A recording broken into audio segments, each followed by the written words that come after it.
All right, welcome to another edition of Five Questions. I'm Jay Holder, the Executive Director of Running USA, and I'm joined today by Olympic gold medalist, Emmy Award-winning broadcaster, and most importantly, St. Louis native, Dawn Harper-Nelson, who is going to be the keynote speaker at the 2026 Running USA Industry Conference presented by Haku.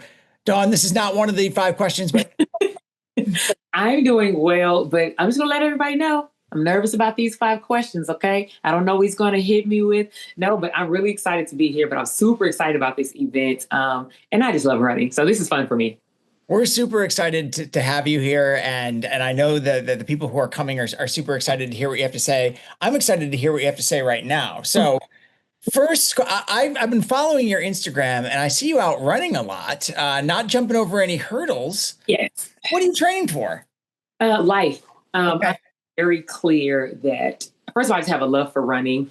Mhm. But since the first day I ever ran, seriously, I love the way it feels. I love the motion. I love when you get to a point where you're like, I'm coming home, even if you still got an 800 left or something, just the fact that like opening the stride and you're pushing your body and your lungs are screaming, please stop. I love just pushing the body. I love the motion of running. So life, that.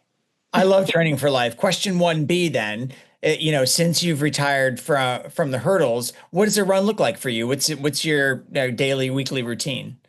So runs now for me are still not crazy long, I would say, because in high school I ran cross country. So I know a little bit about but it'll be a hard like mile. If I do 2 miles, then it's really like, okay, we're really getting set in. We're going for a long day. But I like when I do the long runs, like a 2 mile or over that, that's just saying, I just want to see like how far I can mentally push myself, not even physically.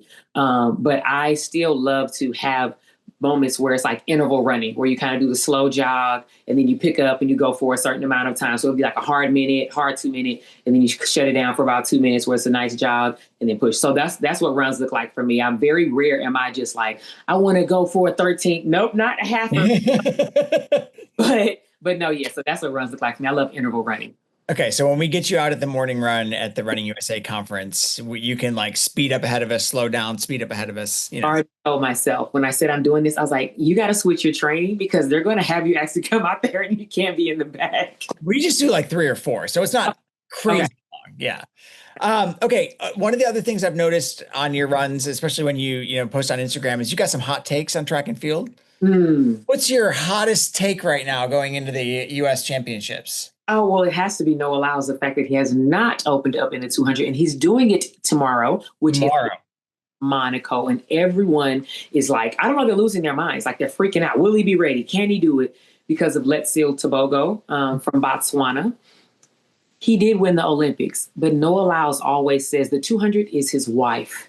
It is his baby. And so we really get to see him open up this weekend. And everyone is just like, he's not ready. He shouldn't have done it this way. But my thing is, he has a bye for Worlds. Why? Right. And Worlds is like 10 years from now, it feels like. So it's like panicking about someone. So that's my hot take right now. Like, everyone calm down. Like, it's a different life when you have a bye, meaning you're already going. The pressure is still there, but I get to be a little more strategic with how I approach it. I keep giving you B questions because you keep making me think of follow-ups. But same thing with Sha'Carri, because Sha'Carri also has the bye. Yes. Not running great right now, but as you said, there's tons of time until Tokyo. Exactly. There's so much time. So then the next question will come up of, will they do all the rounds, at nationals? Again, they don't have to. They have to come out and show fitness, respect the sport, show, that you're healthy. You're not just going to waste a spot. But listen, the fact that their coaches have coached them to championship rounds, they've won.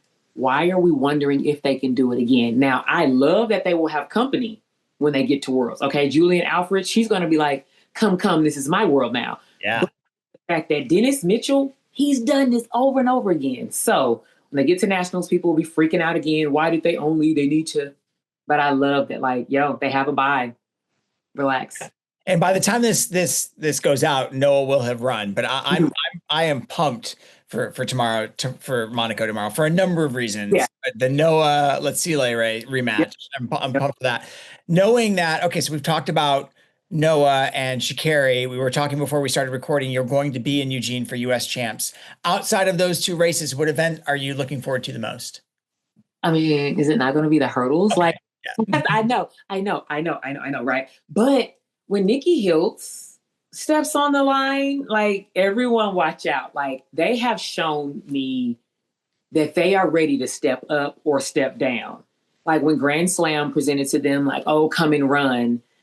It was hilarious to see them like, this is speed, right? And then they say, no, I want to step up and to really tap in and just say they wanted to play with it this year. So for me to see Nikki Hiltz run, obviously at Nationals, that's going to be a highlight for me. But the hurdles will forever be where my heart is because this talent is just so constant and consistent. Somehow us hurdlers will never run from each other, meaning we line up the best.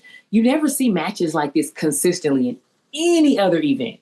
But in the hurdles, we've seen them run against each other all year, indoors, now outdoors.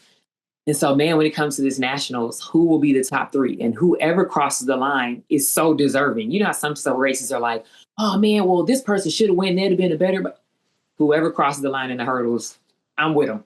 Yeah, I mean, Akira Masai was so fun to watch through all of Grand Slam, and I hope Masai is healthy because she was just on fire earlier this year, and it's been a fast year in that event across the board. I think Tokyo is looking to be super fast. Yes, it really is. What I'm really curious about for just across the board for everyone is because Worlds has been pushed back, and for USA Nationals for the Americans have been pushed back. How are these coaches going to manage that? Because normally our nationals is right now. Like best shape, they're ready to go. They have a couple of weeks and then it's Worlds. I mean, they still have 3 weeks left before nationals. And then you have, time before Worlds. So it's really going to show who's the coach that knows how to manage all of this up and down from Olympic Worlds, Olympic Worlds, Olympic Worlds. And a lot of them didn't skip indoor, so it's just a really long year. Yeah. Okay, switching over to what's going to be happening in St. Louis, the conference, February 1st through 3rd. You're the keynote speaker. What can attendees look forward to hearing from you when you talk to them on that first morning of the conference? I think they can look forward to the encouragement of life, right? Running is such I'm choosing to do this to myself. Like this is not something where I have to get up and go to work every day because I need to pay the bills. But when you have that love for it, it is so life altering, is life changing. And just discussing like how life has changed my life, the beauty of it, the community that it brings around you, like the people that I've met because of track and field.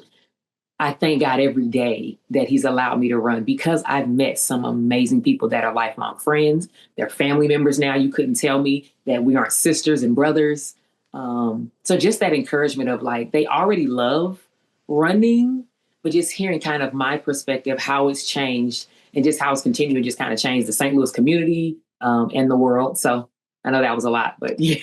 Yeah, but you set up my next question really well because I think, there's a number of reasons that we are so excited that you're going to be the keynote speaker. But one of the big ones is that you are from St. Louis, you live in St. Louis, and it's really important for us when we go to these cities to showcase the community and the running community and the track and field community. What does St. Louis mean to you? Oh my goodness. It's my heart. It's my world because it's where the support came from. I mean, as a kid, I would always say when I came home from college or running professionally in my career, you feel like you're out and you're facing the world and you're fighting. But when I would come back home, what home gave me was a peace of mind. It showed me that you're worthy, you're loved, and the expectations are only to be yourself. That's what home means to me. And so that's why I love my community. It will forever be where my peace is, and it's where my family is. If you want to see that, community registration for the conference is open now. Come see Dawn Harper-Nelson, our keynote speaker, February 1st through 3rd. And if you're going to be in Eugene for the U.S. Outdoor Championships at the end of this month, you'll hear her on the infield doing the interviews in stadium. So check it out. Dawn, thanks so much for joining us. Can't wait to see you in February. Of course. Thank you so much for having me. And let's go February.